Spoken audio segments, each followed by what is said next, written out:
원수연천벽이요 상풍향이롱이라 산토 고륜오리요 강한말리풍이라. 이제 다 아시는 것처럼 이건 율곡 선생님의 화석정이라고 하는 시입니다.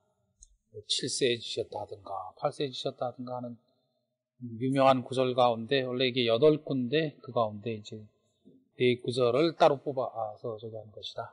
원수연천벽이요 먼 물은, 화석정을 가보신 분은 알겠지만 이 물은 원래 이제 임진강이지요. 그 임진강 물이 이제 화석정 바로 아래가 임진강이 흐르는데 이제 지대가 높아가지고 멀리 보이기도 하지만 그 바로 아래 물을 말한 것은 아니고 그것이 이제 서해로 빠져나가는 저쪽 끄트머리, 거기가 연천벽이요 하늘과 이어져서 푸르르고, 사실은 정확하게 말하면 물과 하늘이 다 같은 것이다, 같은 색깔로 푸르다라는 말이니까 이게 이제 사실은 먼 물은 하늘과 이어져서 함께 푸르르고 이렇게 표현해야 하는 것이고, 이 구절은 율곡 선생님의 독창적인 이미지에서 온 것이 아니고 사실은 이런 옛날 문장 가운데는 고전 문장의 연원을 가진 글들이 상당히 많습니다. 근데 이제 그걸 많이 읽었기 때문에 자연스럽게 이런 것들이 식구로 나타난 것인데, 이 글의 연원은 왕발의 등왕각사에 나오는 구절에서 온 겁니다.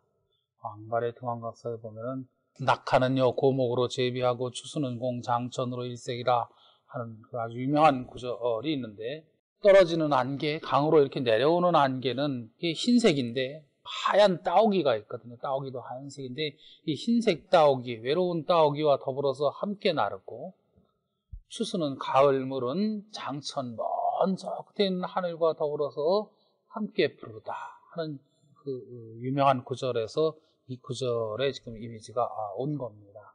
그래서 그것을 이렇게 그려 넣으신 건데, 7살, 8살 즈음에 과연 그 왕발의 등왕각서를 읽으셨는지 그것도 참 알 수 없는 일이고, 읽으셨다면 참 대단한 거고, 그걸 또 이렇게 자기 시 속에 오원으로 그걸 바꿔가지고 넣으셨다는 것도 대단하십니다. 원수는 연천벽이요 상풍은 향이롱이라. 자, 설이 맞은 단풍은 가을의 이미지에 올라가신 거지요. 그때 올라가신 겁니다. 온갖 색깔이 나는 것이지만은 그 중에 이제 기본이 이제 많이 그래도 울긋불긋하다 이렇게 표현하는데, 이제 그 붉은색의 모습이 제일 두드러지게 드러나는 것이다.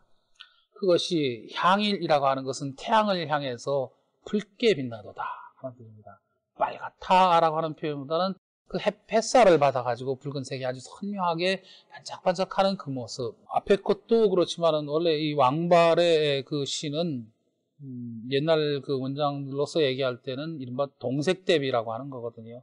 같은 색깔을 대비해서 아름다움을 찾아내는 것이 쉬운 것이 아닌데, 되게 이색 대비인데 그 이제 유명한 동색 대비입니다.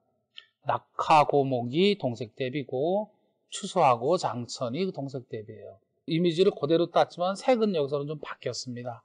앞에서는 청색이지만 뒤에는 이것은 홍색이죠. 해 색깔도 역시 이제 백일 그러기도 하지만은 통일이니까 붉은 태양이니까 상풍과 태양의 붉은 빛, 이것이 동색 대비를 하는 것인데, 이게 사실은 이 자연 속에서 그러한 조화들의 같은 색깔의 조화의 아름다움을 찾아내는 게 녹록한 일이 아닙니다. 그런 면에서 아주 뛰어난 구절입니다.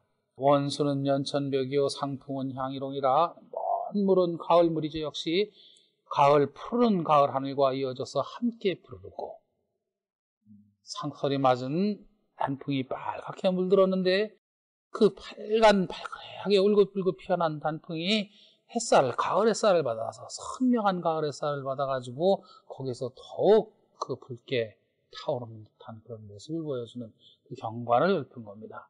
직경이죠. 그 속에 시간이 좀 지나갑니다. 시간이 좀 지나가지요. 산토 고륜오리요 강한말리풍이라. 이제 강산을 이제 여기서는 얘기를 하는 거죠.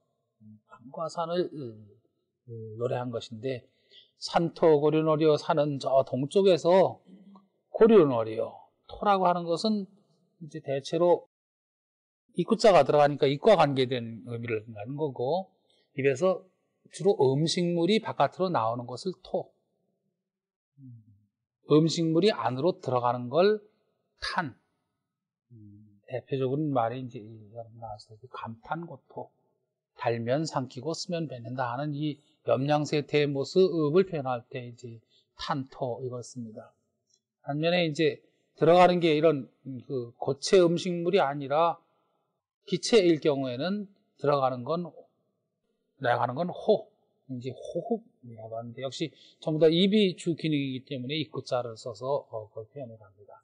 그 산이 토해낸 것 같다. 토해내는 건 되게 그냥 또가 있는 것이라서 아주 부쩍 올라오는 것 같은 그런 모습입니다. 고륜어리오 하는 말은, 고륜이라고 하는 말은 외로운 수레바퀴라고 하는 뜻인데, 하필이면 왜 고자를 썼는가 하면은 윤자는 기본적으로 이륜이 짝이 하나이기 때문입니다. 바퀴 둘이 있어야 가는 거지 한 바퀴로는 그건 별로 가기가 어려운 것이기 때문에 바퀴 윤자를 쓰면은 그건 기본적으로 두 양자, 양이라고 하는 의미를 당연스럽게 그렇게 갖게 되는 거거든요. 두 양자가 사실은 그 옆에 수레거를 하기도 하지만은 수레 할 양을 양이라고도 하는 거예요. 바퀴가 둘이라는 뜻입니다. 바퀴는 형상이 동그란 것이다. 지금 여기 떠오르는 달은 볼 것도 없이 이건 만월. 그러니까 이 글을 쓰신 시기는 어느 해인가 늦은 가을, 그 선생님 7, 8세 되시던 그 해에 늦은 가을, 그것도 보름날 여기에 화석정에 올라서 그 경관을 표시하신 것입니다. 이제 초저녁으로 저물어가면서 그 달이 동그랗게 떠오르는데 그건 수레바퀴 두 자 한꺼번에 오는 게 아니라 역시 이건 하나뿐이니까 달은 고륜이라고 표현한 거고 외로운 수레바퀴 같은 달을 토해냈고 쫙 올라오는 거죠. 그래서 저녁입니다. 강한 만리풍이라 강은 만리를 머구 만리를 불어온 바람을 머구모도다. 가을이니까 서북 쪽에서 바람이 불어오겠지요. 그 화석정 올라가 보면 서북 쪽에 낮게 튀어서 그쪽에서 바람이 쫙 불어오는 것을 알 수가 있습니다. 아마 바람을 녹록치 않게 받으셨을 텐데 이 함자의 의미가 이제 사실은 이해하기가 좀 쉽지 않은 것이다. 강이 어떻게 바람을 머금었다 그러는가? 머금었다라고 하는 것은 이제 입에다 물었다 하는 뜻이고 또는 이제 속에다 감쌌다, 담았다라고 하는 뜻인데 만리를 불어온 바람을 가슴에다 품었다. 강이 그 강의 가슴에다 품었다라는 뜻입니다. 강이 바람을 품거든요. 이치를 가만히 한번 생각해 보면 항산이 앞에서 만고병이라고 얘기를 했지만은 구절에서 한번 얘기를 했는데 산이 바람을 막는 건 당연하고 산이 그런 바람을 막아주는 게 마치 바람을 품어서 더 이상 이것저것 흩어지지 않게 다른 곳으로 풀어가지 않게 하는 것과 같이 강물도 그 바람을 잠재워 줍니다. 그래서 강한 만리풍이라고 하는 표현을 쓴 거죠. 이게 7살에 하셨다는 게 공부 좀 믿어지지가 않는 거예요. 역시 간간히 그런 천재분이 있는 것 같습니다. 세상에.